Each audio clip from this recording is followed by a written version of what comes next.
Buenos días, hermanos. Buenos días, hermanos. Que el Señor les bendiga a cada uno de ustedes y que el Señor también bendiga la exposición de su palabra. Vamos a orar antes de comenzar el día de hoy y quiero invitarle a que me acompañe. Señor,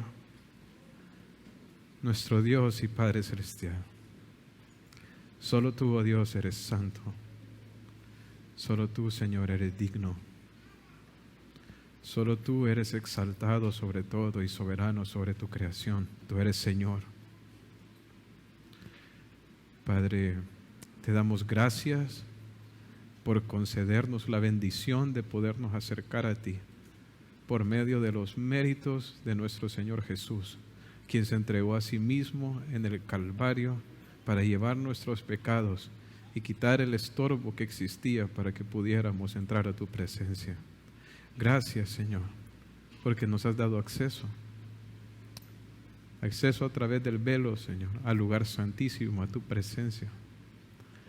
Y hoy, Señor, que nos hemos reunido como tu pueblo para escuchar tu palabra, oro que puedas hablar a nuestro espíritu, a nuestro corazón. Señor, que puedas transformarnos por tu poder. Que tu palabra, Señor, informe y cambie nuestra manera de pensar. Y que como resultado, Señor, podamos dar frutos de obediencia a ti. Padre Celestial, te lo ruego todo esto en el nombre de Jesús. Amén. Amén. En estas últimas semanas hemos estado estudiando el libro de Nehemías. Y en los últimos estudios que hicimos con respecto al libro, hemos visto de manera evidente cómo Dios obró en el pueblo de Israel. Primeramente, permitiéndoles reconstruir la muralla de la ciudad en un tiempo récord y luego trayendo un avivamiento espiritual sin precedentes en la nación. Este avivamiento espiritual se mostró en el fervor que el pueblo tenía por escuchar la palabra de Dios y comprenderla. Para poder satisfacer esa sed que el pueblo tenía por la palabra, Dios levantó también maestros, hombres fieles como Esdras y otros más, que se levantaron en el pueblo para instruirles en las palabras del Señor, en los caminos de Dios. La exposición de la palabra de Dios, recibida por los corazones receptivos y humildes del pueblo, resultó en los frutos espirituales que Dios quería traer en la nación. ¿Sabe cuáles eran esos frutos? Era convicción de pecado, confesión de pecado, arrepentimiento. Y un compromiso para vivir para el Señor, para honrarle, para obedecerle. Eso es lo que vemos en el último versículo que estudiamos la semana pasada, en el capítulo 9, en el versículo 38. Decía, a causa pues de todo esto, a causa de quién era Dios y cómo Dios había sido misericordioso con ellos, a pesar de su infidelidad, dice, nosotros hacemos fiel promesa. Y le escribimos, dice, firmada por nuestros príncipes, por nuestros levitas y por nuestros sacerdotes. Ellos tenían el deseo de vivir para el Señor, de comprometerse con Él. Y llegaron al punto en que lo pusieron por escrito y decidieron que iban a firmarlo, todos. Ahora dice aquí que ellos hicieron fiel promesa. Un sinónimo para estas dos palabras es pacto. Ellos hicieron un pacto con el Señor. Ahora, quiero hacerles una pregunta, hermanos. ¿Está bien o está mal hacer pactos con el Señor? Pues quiero decirles que depende del tipo de pacto. Depende del tipo de pacto. No está mal hacer promesas a Dios relacionadas con obedecerle a Él, con vivir para Él. El Señor quiere que nosotros estemos comprometidos con servirle, con amarle, con obedecerle. Ahora, sin embargo, sí tenemos que tener cuidado, y de hecho mucho cuidado, con un tipo de pactos que ha proliferado hoy en día en la iglesia. Un tipo de pactos donde nosotros venimos y prometemos cosas a Dios a cambio de bendiciones de Él. O donde nosotros, por bendiciones recibidas de parte de Dios, le prometemos darle cosas que Él no ha pedido. Eso es algo bien serio. Y para ilustrárselo, quiero darles el ejemplo de Jefté en el Antiguo Testamento. Fue uno de los jueces de Israel. Dios había levantado a Jefté para traer libertad a la nación. Ahora, antes de ir a la batalla contra los enemigos del pueblo, Jefté hizo una promesa, hizo un voto, un pacto con Dios. En Jueces 11:30 dice, y Jefté, dice, hizo voto a Jehová diciendo, si entregares a los amonitas en mis manos, cualquiera que saliere de las puertas de mi casa a recibirle, cuando regrese victorioso de los amonitas, será de Jehová y lo ofreceré en holocausto. Holocausto es un sacrificio quemado. Escuchen lo que él está prometiendo al Señor. Le está diciendo que si Él le da la victoria, Él le va a entregar la primera persona que salga a recibirle cuando Él regrese. ¿Quiere saber quién salió? Jueces 11:34. Entonces volvió Jefté a Mizpa, a su casa, y he aquí su hija que salía a recibirle con panderos y danzas, y ella era sola, su única hija. No tenía fuera de ella hijo ni hija. En ningún lugar de la Biblia el Señor le pidió al pueblo de Israel que le entregara sacrificios humanos, que le prometiera a Dios un sacrificio humano para experimentar algún tipo de bendición o victoria. Esto era algo pagano y Jefté lo tomó e hizo un pacto con respecto a algo que Dios no quería. Y fue su hija la que salió y fue su hija quien sacrificó. Pero hoy en día hay muchas personas en las iglesias haciendo pactos también de cosas que Dios nunca dijo que teníamos que hacer. En ningún lugar de la Escritura, hermanos, Dios nos ha pedido ofrendas provenientes de corazones codiciosos para gastar en placeres carnales. En ningún lugar. El Señor no nos pide pactos para bendecirnos. Dios nos bendice en base a su pacto, en base a sus promesas. Nosotros, hermanos, no tenemos la autoridad para establecer los términos bajo los cuales Dios tiene que actuar. Él es el soberano, Él es el que pone las reglas, Él es el que pacta. Ahora bien, sin embargo, este pacto que están haciendo los israelitas no es de este tipo, es distinto. Este pacto es una expresión del deseo del pueblo de vivir para Dios, de amarle y obedecerle. Y ese es el tipo de promesas que Dios sí quiere que nosotros hagamos. De hecho, lo acabamos de cantar hace un momento. Acabamos de decir, yo me rindo a Él. ¿Qué es eso sino un compromiso con el Señor? Que estamos haciendo con nuestros labios de que vamos a vivir para Él. Ahora, este pacto que ellos hicieron de obediencia a Dios es lo que vamos a estar estudiando el día de hoy en el capítulo 10 de Nehemías. Y ahí vamos a ver el cómo y en qué es que Dios quiere que nosotros nos comprometamos con Él.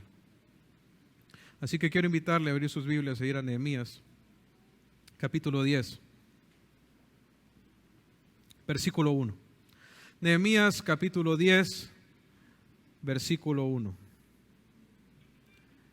Dice así: los que firmaron fueron Nehemías, el gobernador, hijo de Acalías, y Sedequías, Seraías, Azarías, Jeremías, Pasur, Amarías, Malquías, Atús, Sebanías, Maluc, Arim, Meremot, Obadías, Daniel, Ginetón, Baruch, Mesulam, Abías, Mijamim, Maasías, Bilgai y Semaías. Estos eran sacerdotes. Y los levitas, Jesúa, hijo de Asanías, Binui, de los hijos de Enadad, Cadmiel, y sus hermanos Sebanías, Odías, Kelita, Pelaías, Anán, Micaía, Rehob, Asabías, Sacur, Serebías, Sebanías, Odías, Bani y Benuni.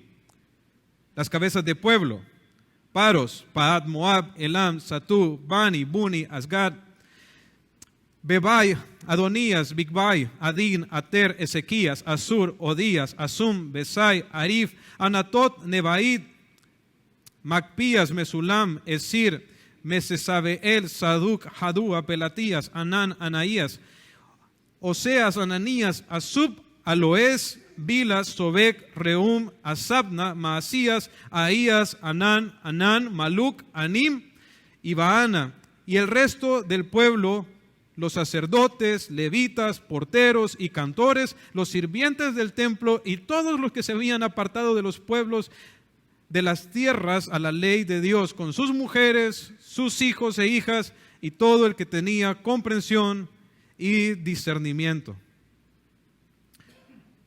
De pronto mi maestra de lectura me hubiera dado un premio por leer todos esos nombres. Ahora, en estos 28 versículos, hermanos, vemos una lista de nombres de las personas que decidieron firmar el pacto.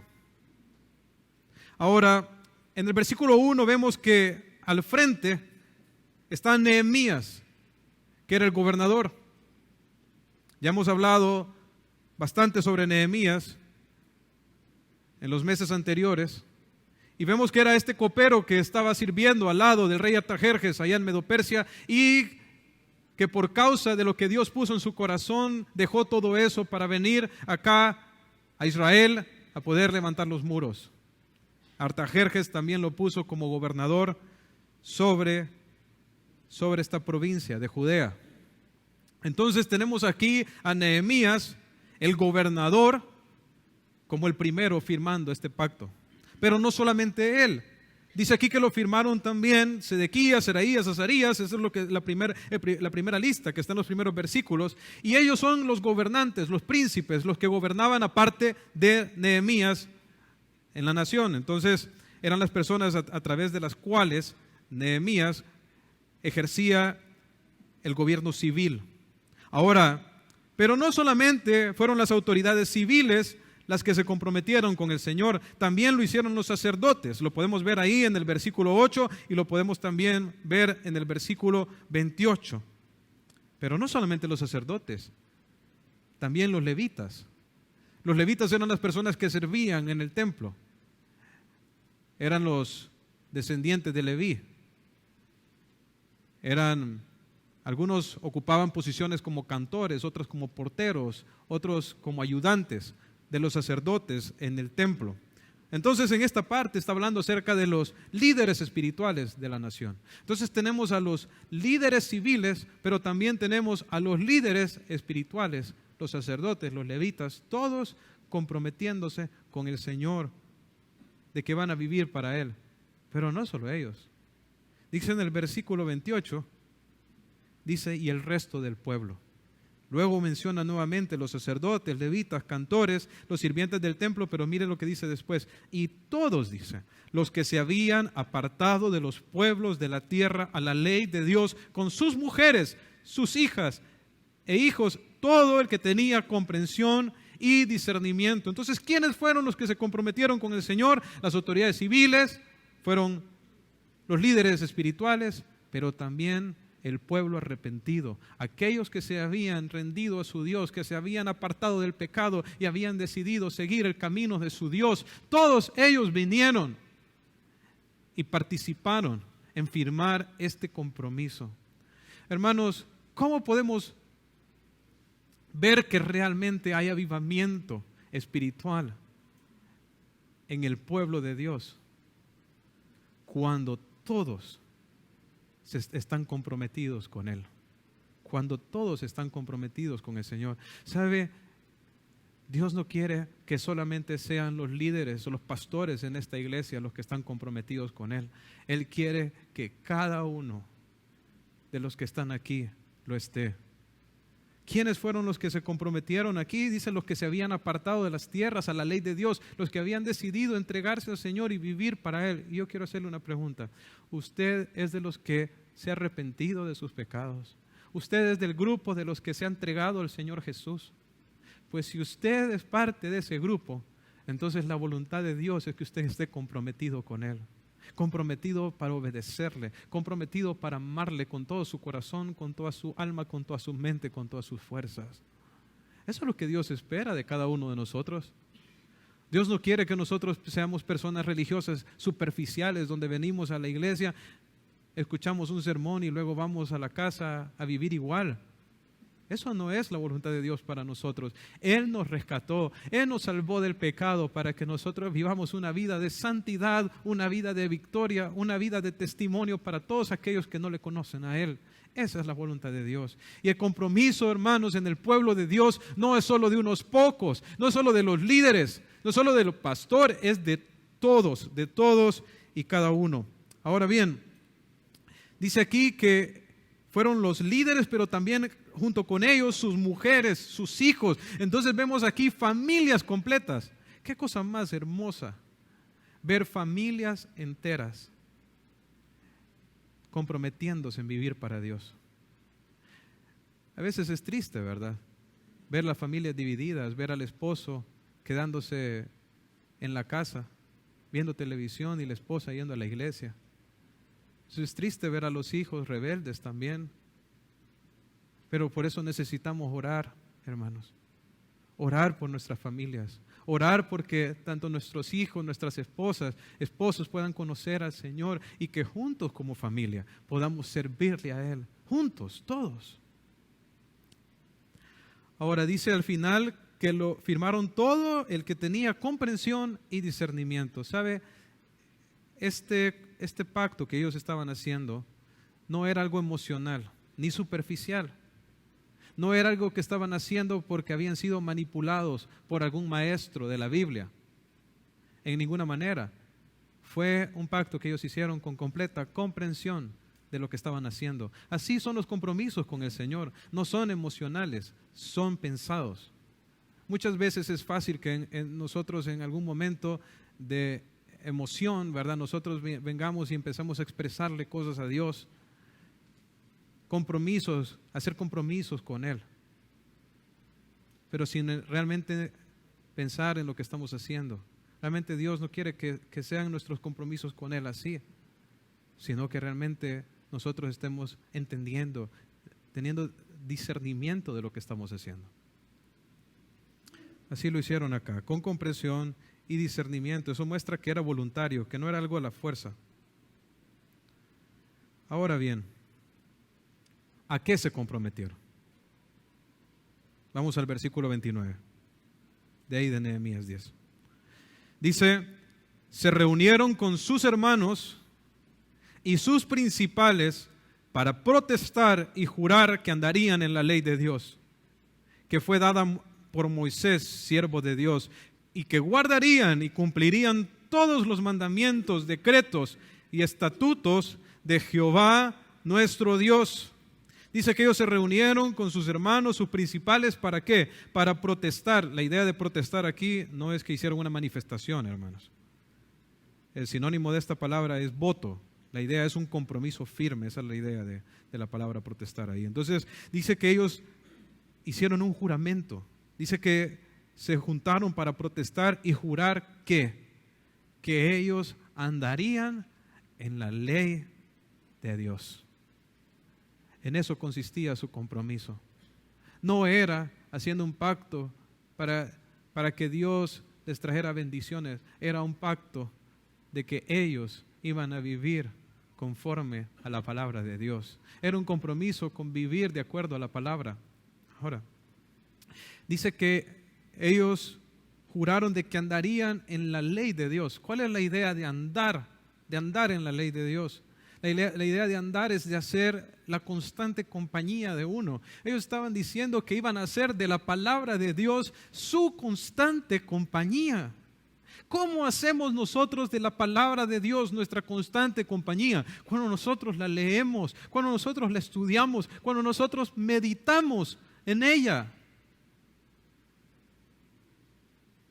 Y esto era justamente a lo que ellos estaban comprometiendo. Y de hecho, todo lo que está pasando, todo este avivamiento espiritual que estaba aconteciendo a la nación era un fruto de la palabra. Desde Nehemías capítulo 7 vemos a Esdras leyendo la ley por horas y ellos como resultado de eso recibiendo convicción de pecado, arrepentimiento, tomando decisiones de vivir en obediencia. Lo vemos en el capítulo 8, lo vimos la semana pasada en el capítulo 9, cuando vienen todos en ayuno, humillados delante de la presencia de Dios, obedeciendo, se habían separado del pecado y estaban aquí 3 horas escuchando la palabra de Dios y 3 horas confesando sus pecados.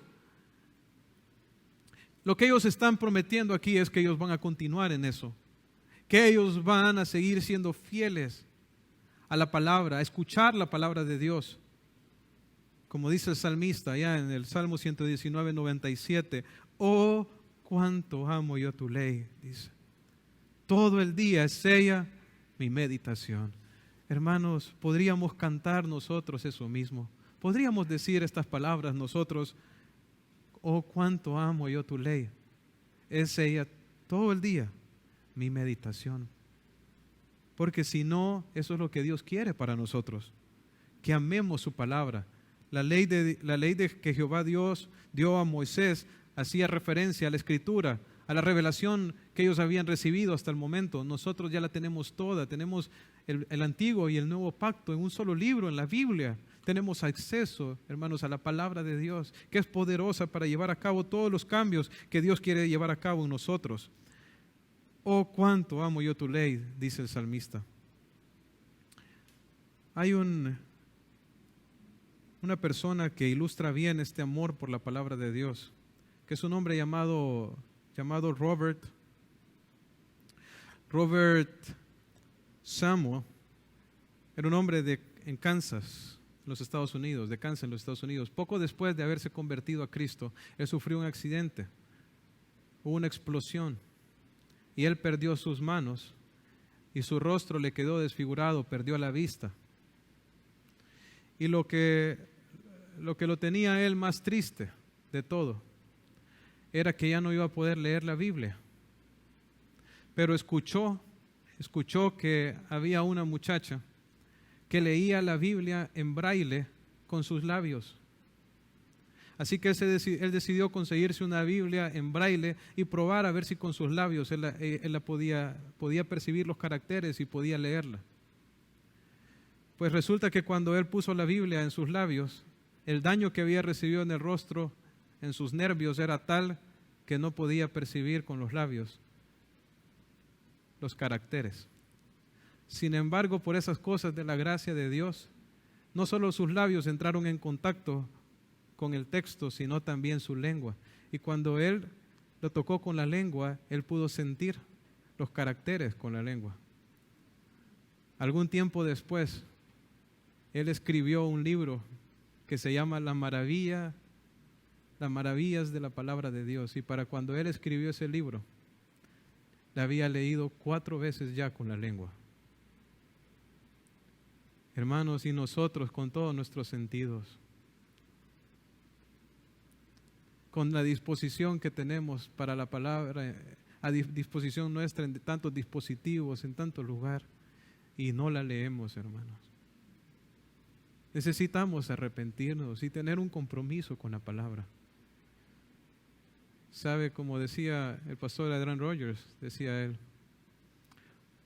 o la palabra te mantendrá, o el pecado te mantendrá lejos de la Biblia, o la Biblia lejos del pecado. Si queremos vivir vidas de santidad, vidas entregadas al Señor, necesitamos un compromiso de andar en la palabra. Pero no solo de andar en la ley, sino también de guardarla. Eso es lo que dijeron ellos, dice que guardarían. La idea de guardar tiene que ver con atesorar. Es como hacer de algo el más grande tesoro. Dios quiere que su palabra sea nuestro mayor tesoro. Ahora, los tesoros normalmente la gente los guarda en cajas fuertes, pero la palabra de Dios está para ser guardada en corazones. Ese es el lugar donde la tenemos que poner. Hacer de la palabra de Dios lo más preciado para nosotros. Que vayamos a ella continuamente, que la memoricemos, que la internalicemos, que se convierta en parte de quien nosotros somos. Recuerdo el ejemplo de Richard Wurmbrand. Él fue un pastor que fue encarcelado por el Evangelio durante el tiempo de la Rumania comunista. Estuvo más de 15 años preso, en solitario. Y él cuenta que lo único que lo sostuvo en ese tiempo fueron los textos de la Biblia que tenía él memorizados. Hermanos, necesitamos guardar la palabra, pero no solamente leerla, estudiarla, memorizarla, sino también obedecerla. Dice aquí que ellos dijeron y cumplirían, dice, todos los mandamientos, decretos y estatutos de Jehová, nuestro Señor.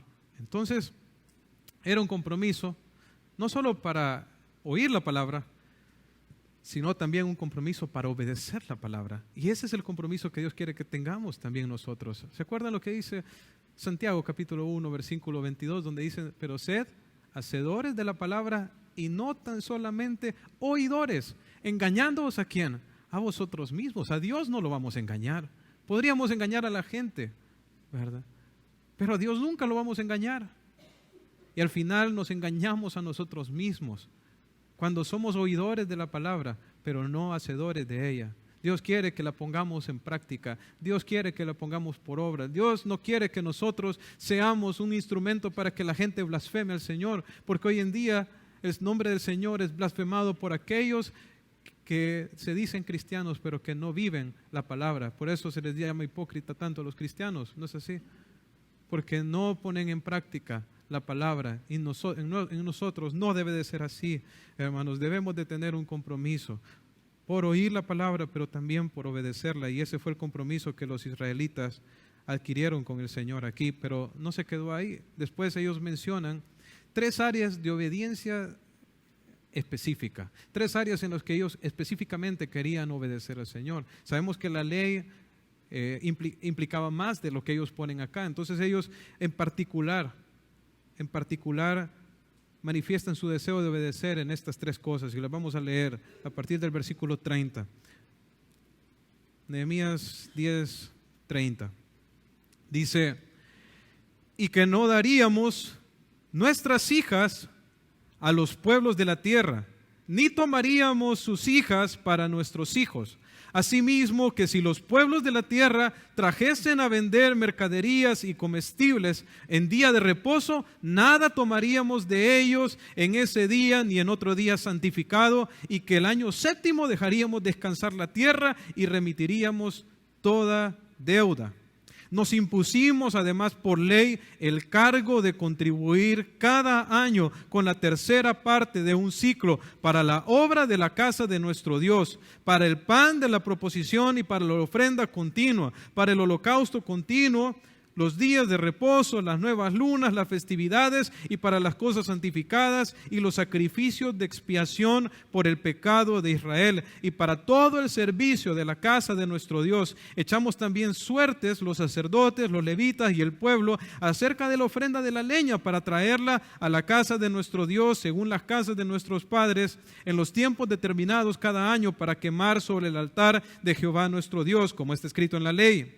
Y que cada año traeríamos a la casa de Jehová las primicias de nuestra tierra y las primicias del fruto de todo árbol, asimismo los primogénitos de nuestros hijos y de nuestros ganados, como está escrito en la ley. Y que traeríamos los primogénitos de nuestras vacas y de nuestras ovejas a la casa de nuestro Dios, a los sacerdotes que ministran en la casa de nuestro Dios. Que traeríamos también las primicias de nuestras masas y nuestras ofrendas y el fruto de todo árbol, del vino, del aceite, para los sacerdotes a las cámaras de la casa de nuestro Dios, y el diezmo de nuestra tierra para los levitas, y que los levitas recibirían las décimas de nuestras labores en todas las ciudades, y que estaría el sacerdote, hijo de Aarón, con los levitas, cuando los levitas recibiesen el diezmo, y que los levitas llevarían el diezmo del diezmo a la casa de nuestro Dios, a las cámaras de la casa del tesoro, porque a las cámaras del tesoro han de llevar los hijos de Israel y los hijos de Leví la ofrenda del grano, del vino y del aceite, y ahí estarán los utensilios del santuario y los sacerdotes que ministran, los porteros y los cantores. Y vamos a hacer énfasis en esta última parte, porque esto resume prácticamente todo lo que esos últimos versículos mencionan. Y no abandonaremos la casa de nuestro Dios. Ahora, son varios versículos, hermanos, pero principalmente son 3 áreas en las que los israelitas aquí se están comprometiendo a obedecer. La primera es con respecto a sus matrimonios. En el versículo 30 dice que ellos no iban a dar a sus hijas a los pueblos de la tierra. ¿A qué estaba haciendo referencia? A lo que hablamos la semana pasada con respecto a de que ellos no se iban a casar con mujeres u hombres que fueran impíos, que no conocían a Dios, que fueran extranjeros, idólatras. Esa era la idea. Por eso, ese era el propósito de este mandamiento que Dios le había dado, de que ellos no se mezclaran en matrimonio con estas personas. ¿Por qué? Porque lo que iban a hacer estas personas es que les iban a desviar de los caminos de Dios, como le ocurrió a Salomón, ¿verdad? Todos conocen de Salomón, este hombre a quien Dios dotó de esa sabiduría sobrenatural, pero saben, Salomón, su corazón se desvió por las mujeres. Se casó con mujeres impías y terminó haciendo altares para ídolos. La segunda cosa en la que ellos se están comprometiendo aquí es con respecto al día de reposo. Con respecto al día de reposo. Dice en el versículo 31, dice asimismo que si los pueblos de la tierra trajesen a vender mercaderías y comestibles en día de reposo, nada tomaríamos de ellos en ese día ni en otro día santificado, y que el año 7º dejaríamos descansar la tierra. Entonces ellos estaban comprometiendo también a guardar el día de reposo y a guardar también el año de reposo, porque había un año, el que era el 7º año, donde ellos no tenían que sembrar la tierra, ¿verdad?, sino que tenían que dejarla descansar. Hasta este momento los israelitas nunca cumplieron eso, no cumplieron el día de reposo, ni tampoco cumplieron con el año de reposo. Ahora, el día de reposo, Dios lo había establecido como una ordenanza para Israel, allá en los 10 mandamientos. Lo vemos allá en Éxodo capítulo 20, versículo 8, donde el Señor le dice al pueblo: acuérdate del día de reposo para santificarlo. 6 días trabajarás y harás toda tu obra, mas el 7º día es reposo para Jehová tu Dios. No hagas en él obra alguna, ni tú, ni tu hijo, ni tu siervo, ni tu criado, ni tu bestia, ni tu extranjero que está dentro de tus puertas, porque en 6 días hizo Jehová los cielos y la tierra y todas las cosas que en ellos hay, y reposó el 7º día. Por tanto, Jehová bendijo el día de reposo y lo santificó. Eso fue una ordenanza de Dios para Israel, que ellos apartaran el día de reposo, el 7º día, el Shabbat. ¿Para qué? Porque Dios había bendecido ese día. Dios lo había santificado. Era un día que su pueblo debía de reservar para adorarle a Él, para enfocarse en Él, para poner la mirada en Él. Ese era el punto. El día de reposo no tenía el propósito de volverse una esclavitud en el hombre, como lo hicieron los fariseos religiosos, que lo vemos en los días de Jesús, donde ellos decían no podían hacer nada, ni podían hacer, ni siquiera bien podían hacer, ni siquiera sacar unas espigas para alimentarse porque tenían hambre. Eso no era la meta. La meta del día de reposo es que ellos pudieran fijar la mirada en su Dios, entender que Dios había hecho todas las obras en 6 días y en el 7º día reposó. Pero Dios no reposó porque estuviera cansado. Dios es el soberano, omnipotente, todopoderoso. Dios apartó ese día para beneficio del hombre, porque al quien le conviene enfocarse en su Dios, entender lo que viene a su vida cuando tiene a Dios, que es reposo, es el hombre que necesita eso. Entonces,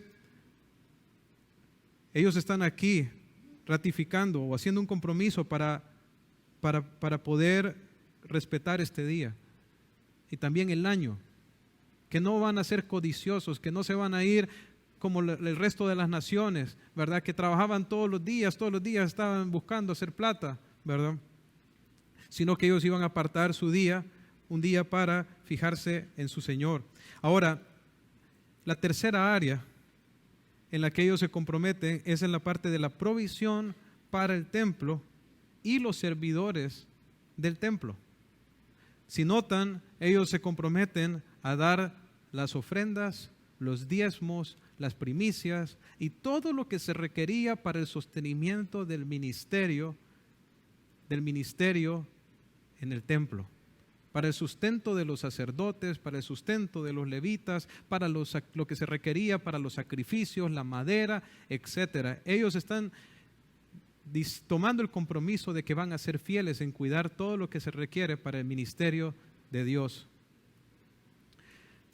Ahora, si notan, hermanos, todas estas cosas giran alrededor de una sola cosa, alrededor de la adoración. ¿Por qué no debían de casarse con mujeres de afuera? Para poderse mantener fieles al Señor. ¿Por qué tenían que respetar el día de reposo? Para poder mantener su mirada puesta en el Señor. ¿Por qué tenían ellos que cuidar del templo? Para poderse mantener fijados, adorando a su Dios, porque en este tiempo la adoración a Dios giraba alrededor del templo, el templo de Jerusalén, donde Dios había decidido poner su presencia, ¿no es así? Entonces, todas estas cosas giraban alrededor de la adoración. En otras palabras, los israelitas, hermanos, no querían que hubiera nada que se interpusiera entre ellos y su Dios. Ellos querían vivir para adorarle, querían vivir para obedecerle, para honrarle. Ese era el punto. Las ofrendas, ¿saben para qué eran? Los diezmos y todas esas leyes que Dios dio en el Antiguo Testamento. No porque Dios esté necesitado, hermanos, y Dios es dueño de todo. De lo que recibimos de su mano le damos. Es para bendición del hombre, para que el hombre pudiera poner a Dios como la prioridad en su vida. Ese era el punto. Ahora,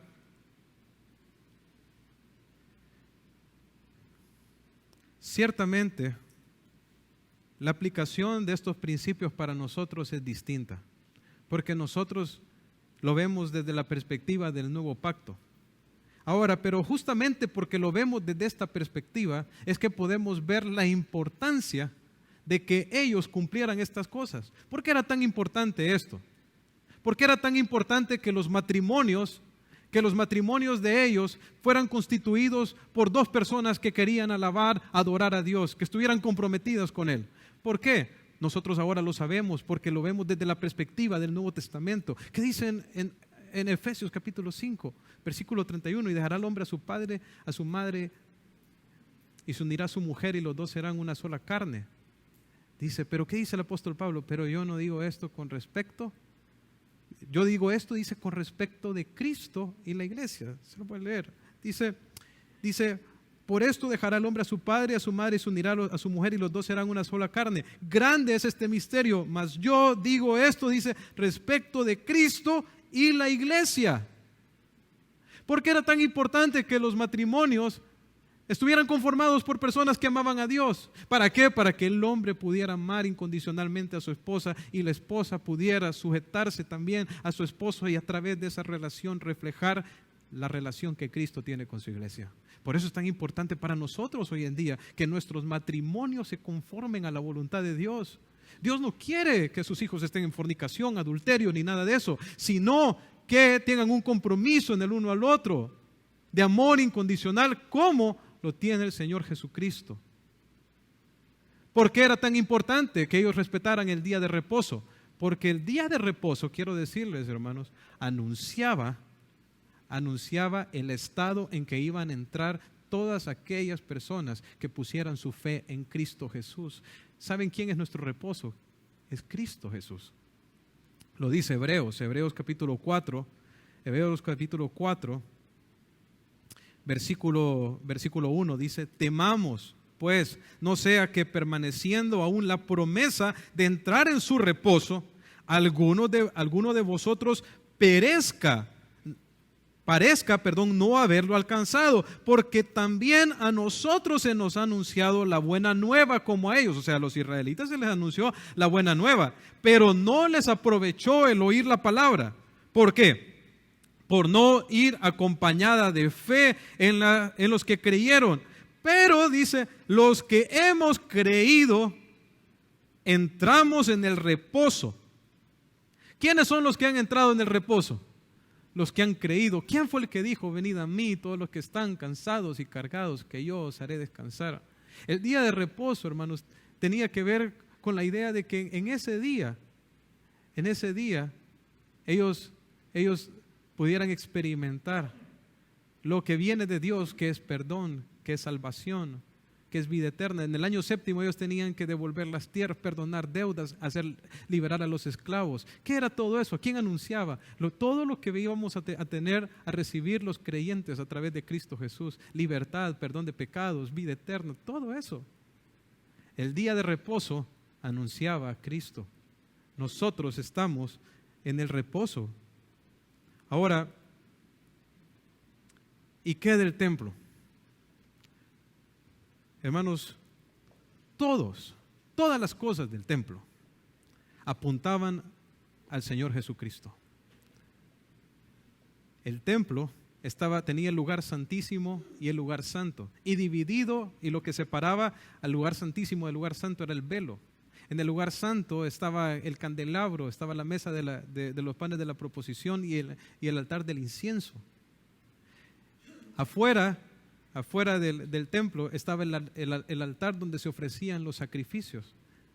¿Sabe? Eran corderos sin mancha los que se ofrecían en el altar, y el sacerdote entraba una vez al año a través del velo entre el lugar santo y el lugar santísimo con un sacrificio por los pecados de ignorancia del pueblo. Todas estas cosas eran referencias al Señor Jesucristo. ¿Por qué? Porque Jesucristo era el sacrificio que fue entregado en la cruz por nosotros. Él es el sumo sacerdote que traspasó el velo, pero no un velo terrenal, sino el velo celestial, y quitó la división que nos separaba de Dios para que nosotros a través de Él pudiéramos tener acceso y entrada a la presencia de Dios. ¿Por qué era tan importante todo este ministerio, hermanos? Todo este ministerio que hacían los israelitas alrededor del templo, porque todo anunciaba la venida del Mesías, la venida de Cristo, la venida del Salvador. Ahora, ¿en qué consiste el ministerio de nosotros hoy? Ya nuestra adoración a Dios no gira alrededor del templo de Jerusalén. Nuestra adoración a Dios gira alrededor de una relación personal con nuestro Señor Jesucristo y un compromiso de edificar la iglesia y llevar el evangelio a los confines de la tierra. Y así como ellos estaban comprometidos en proveer para el sostenimiento del ministerio del Señor alrededor del templo de Jerusalén, también nosotros debemos estar comprometidos para que el evangelio sea anunciado hasta lo último de la tierra, hermanos. De la misma manera, para que Cristo sea conocido. Ahora, hermanos, yo quisiera decirles que los israelitas permanecieron en este pacto que ellos hicieron.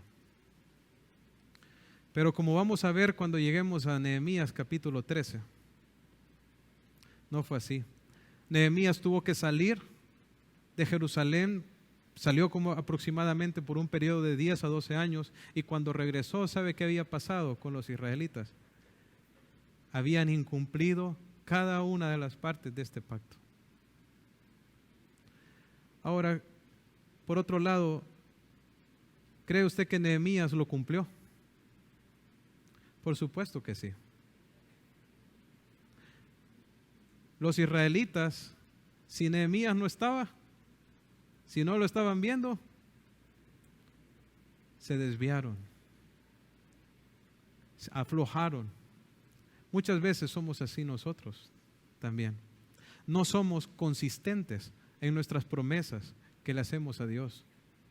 No somos perseverantes como los israelitas. Sin embargo, nosotros necesitamos un compromiso como el de Nehemías. Independientemente de dónde estuviera, independientemente de las circunstancias que le vinieran, él se mantuvo firme en agradar, en obedecer y en vivir para Dios. ¿Y de dónde venía esto? ¿Cuál era el secreto? ¿Sabe qué, hermanos? Era la gracia de Dios, su dependencia de Dios. Que ante cada circunstancia, cada tribulación, ¿qué hacía Nehemías una y otra vez? clamaba al Señor, oraba al Señor. Nosotros tenemos que entender eso, que nosotros necesitamos depender del Señor para poder serle fiel. No hay forma que en nuestro poder, en nuestra capacidad, en nuestra fuerza nosotros podamos. Necesitamos su gracia, necesitamos ir a Él constantemente para obtener de Él los recursos, la fuerza, el ánimo para poder vivir para Él. Necesitamos su gracia, necesitamos su poder y Él nos lo ha dado, hermanos. Él nos ha dado su Espíritu Santo. Él nos ha dado todos los recursos que nosotros necesitamos para vivir para Él. Y, ¿sabe? Hay una advertencia que el Señor nos hace allá en Eclesiastés 5:5. Dice, mejor es que no prometas y no que prometas y no cumplas. Ahora bien, ¿será que la salida entonces es simplemente no le prometo? ¿O que voy a comprometerme con Él, pero voy a depender de Él para poder cumplir? Ese es el punto. Ese es el punto. Vamos a orar. Señor Padre Celestial, reconocemos nuestra humana debilidad. Reconocemos, Señor, que no podemos en nuestras fuerzas. Bien nos lo dijo nuestro Señor Jesucristo. Allá en Juan capítulo 15, cuando dice, separados de mí, nada podéis hacer. Señor, queremos vivir para ti. Anhelamos, Señor, vivir vidas de santidad. Queremos entregarte todo lo que nosotros somos, todo lo que nosotros tenemos a ti, Señor. Pero no podemos, Señor, en nuestras propias fuerzas. Necesitamos que obres en nosotros, que tú pongas el querer como el hacer en nosotros. Te rogamos, Señor, actúa en esta iglesia, actúa en el corazón de cada uno de nosotros, Señor. Avívanos, Señor. Que podamos vivir para ti. En el nombre de Jesús. Amén.